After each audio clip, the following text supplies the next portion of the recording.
내란 예완 특별검사팀은 수사 개시 후 전 대통령 윤석열, 전 국무총리 겸 대통령 권한대행 한덕수, 전 경제부총리 겸 대통령 권한대행 최상목, 전 행정안전부 장관 이상민, 전 법무부 장관 박성재, 전 국방부 장관 김용현, 전 법제처장 이완규, 전 대통령 비서실장 정진석, 전 경호처장 박종준, 전 민정수석 비서관 김주현, 국회의원 추경호, 임종득, 전 국무총리 황교안 등 총 24명을 공소 제기하였습니다. 비상계엄을 선포할 명분을 만들기 위해 비정상적 군사작전을 통해 북한의 모력 도발을 유인하였으나 북한의 잠깐만 좀 이렇게 앞에 부분이 생략됐습니다. 다시 말씀드릴게요. 수사한 결과 윤석열 등은 2023년 10월 전부터 비상계엄을 준비하였고 군을 통해 무력으로 정치활동 및 국회 기능을 정지시키고 국회를 대체할 비상입법기구를 통해 입법권과 사법권을 장악한 후 반대 세력을 제거하고 권력을 독점 유지할 목적으로 비상계엄을 선포한 사실을 확인하였습니다. 비상계엄을 선포할 명분을 만들기 위해 비정상적 군사작전을 통해 북한의 무력 도발을 유인하였으나 북한이 군사적으로 대응하지 않아 실패하였고 이에 윤석열, 김용현, 노상원, 여인영 등은 국회에서 이루어지는 정치활동을 내란을 획책하는 반국가 행위, 반국가 세력으로 몰아 비상계엄을 선포하였습니다. 우리는 역사적 경험을 통해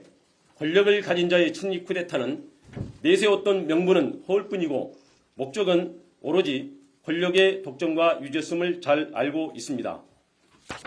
윤석열은 취임과 함께 대통령실을 용산 군기지 내 합동참모본부 청사 바로 옆 국방부 청사로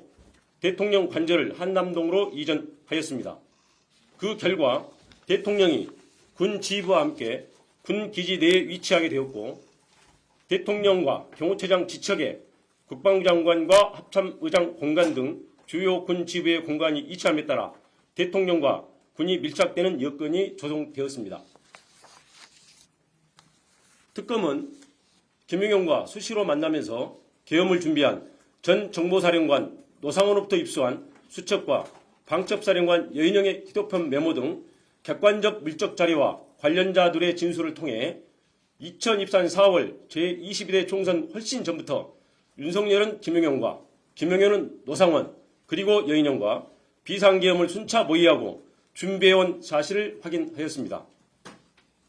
김용현과 노상원은 2023년 10월 군 인사를 앞두고 육군참모총장, 방첩사령관, 지상작전사령관 등 군 인사 방안과 비상계엄 시 진압권이 될 수 있는 구사단과 34단에 대하여 논의하였고 2023년 10월 이후 그들의 논의한 대로 육군참모총장 박안수, 방첩사령관 여인영, 구사단과 34단을 관할하는 지성작전사령관이 보임되었습니다.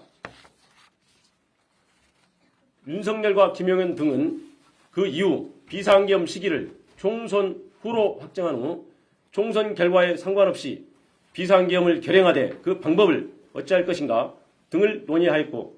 2024년 3월경부터 안가와 관저 등에서 만찬 등을 통해 비상계엄에 동원할 방첩사령관 여인영, 수방사령관 이진우, 특전사령관 곽종건 등 군사령관들을 상대로 우호적이지 않게 전개되고 있는 정치 상황을 종북 좌파 등에 의한 국가적 이의 상황으로 인식하도록 유인하면서 군이 나서야 된다는 등 비상계엄 필요성에 대한 인식을 공유시키고 비상계엄에 대한 윤석열의 의지를 주지시켰습니다. 그 과정에서 윤석열과 김용현은 2023년 7월 나토 정상회의 참석을 마치고 들린 화해회에서 동행한 강호필 합참차장에게 한동훈은 빨갱이다. 군이 참여를 해야 되는 것 아니냐며 한동훈에 대한 적개심과 비상계엄의 필요성을 말하였고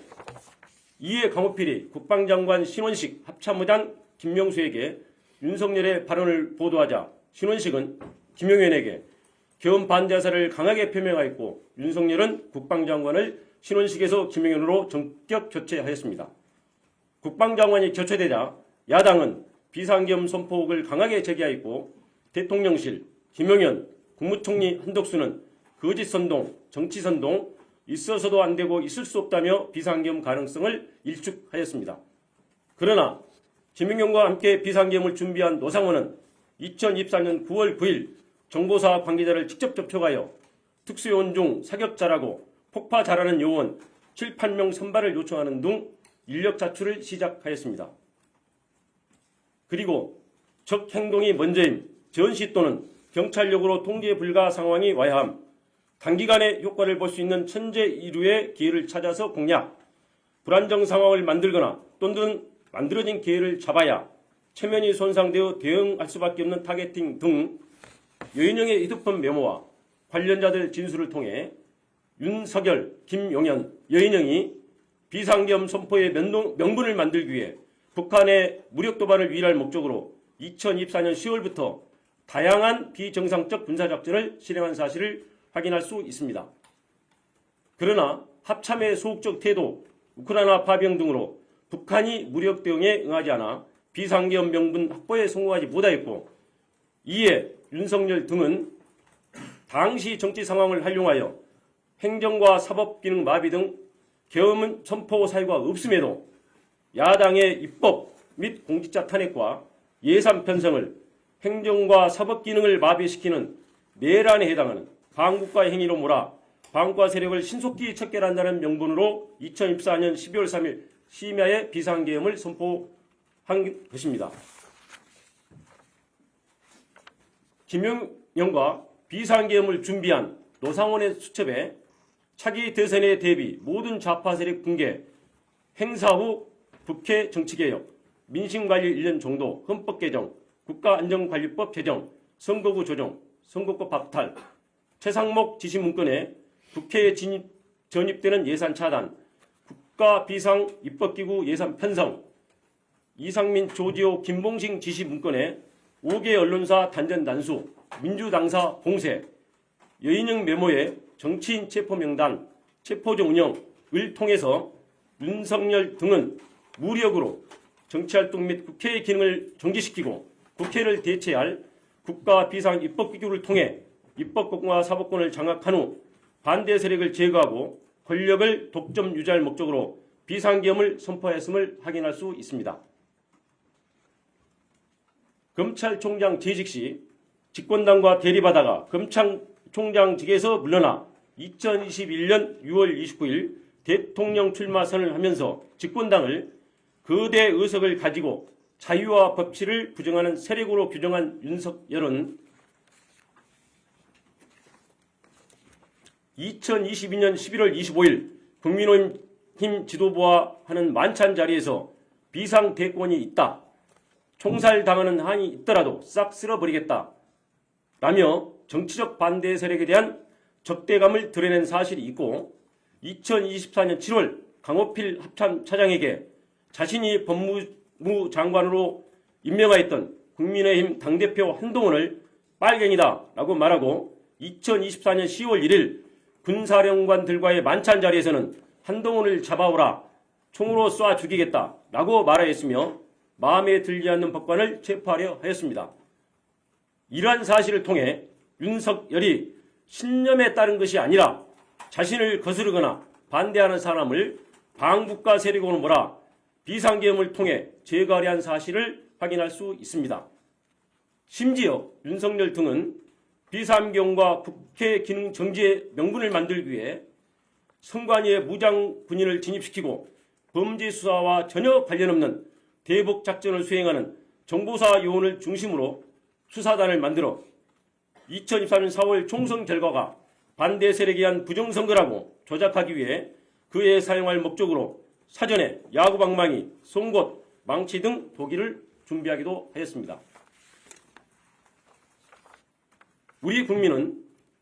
1980년 전두환 노태우 세력의 합수부가 권력 찬탈의 명분을 만들기 위해 반대 세력을 영장 없이 체포 감금하고 고문으로 사건을 조작한 역사를 생생히 기억하고 있습니다.